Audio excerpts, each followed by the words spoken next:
بسم الله الرحمن الرحيم.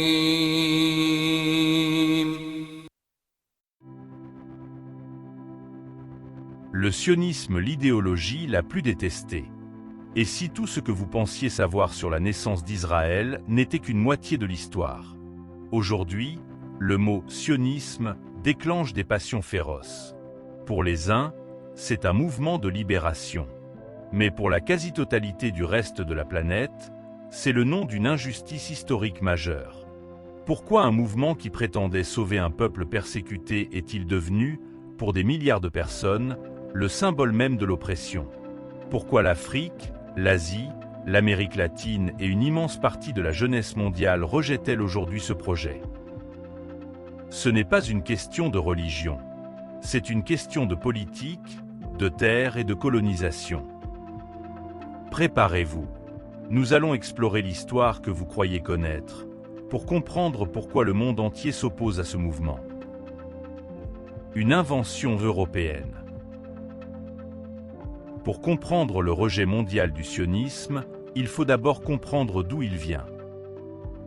Contrairement à une idée reçue, le sionisme n'est pas né dans les textes sacrés il y a des milliers d'années. Il est né dans les cafés de Vienne et de Paris à la fin du XIXe siècle. À cette époque, l'Europe est en plein délire nationaliste.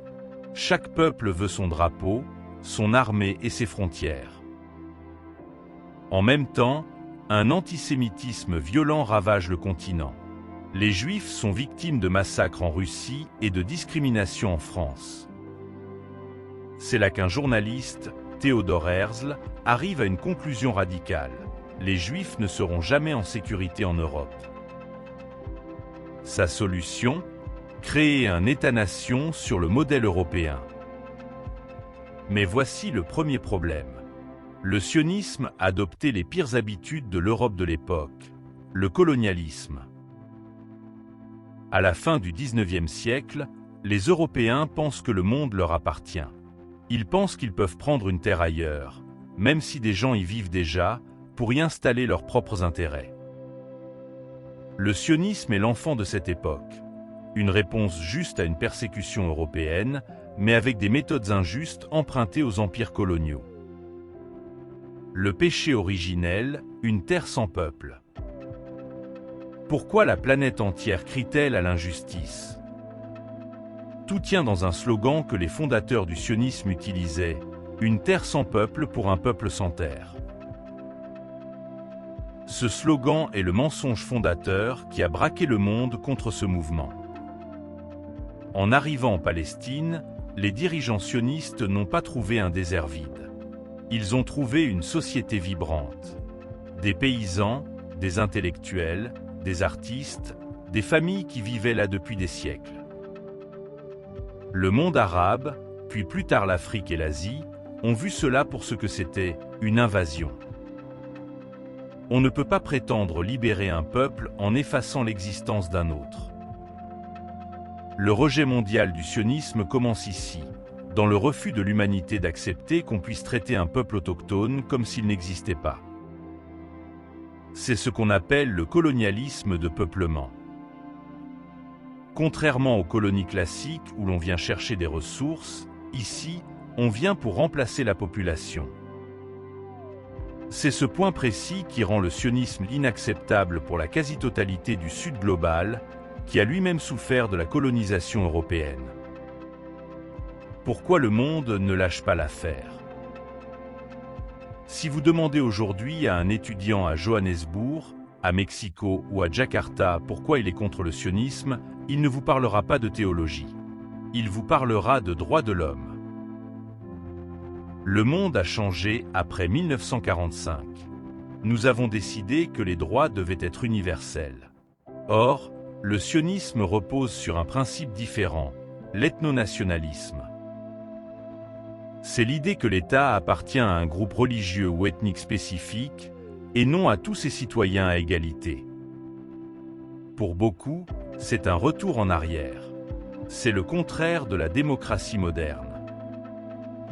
C'est pourquoi le mouvement est perçu comme un système d'exclusion.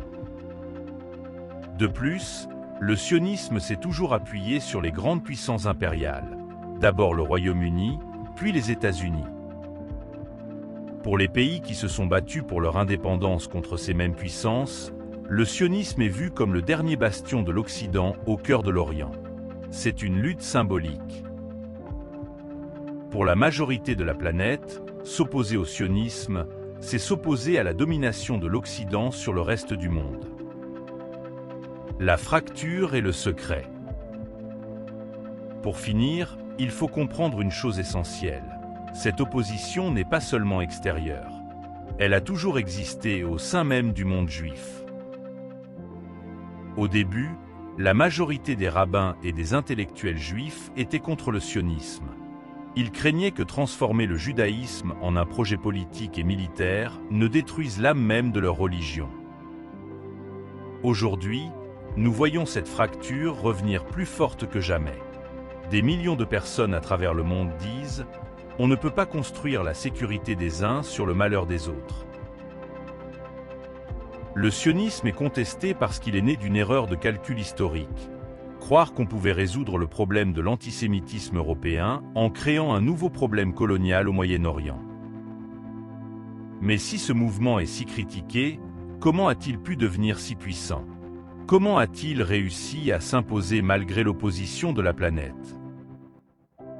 La réponse ne se trouve pas dans les livres d'histoire classique. Elle se trouve dans une alliance étrange et secrète, née à Londres, bien avant que le premier État ne soit créé.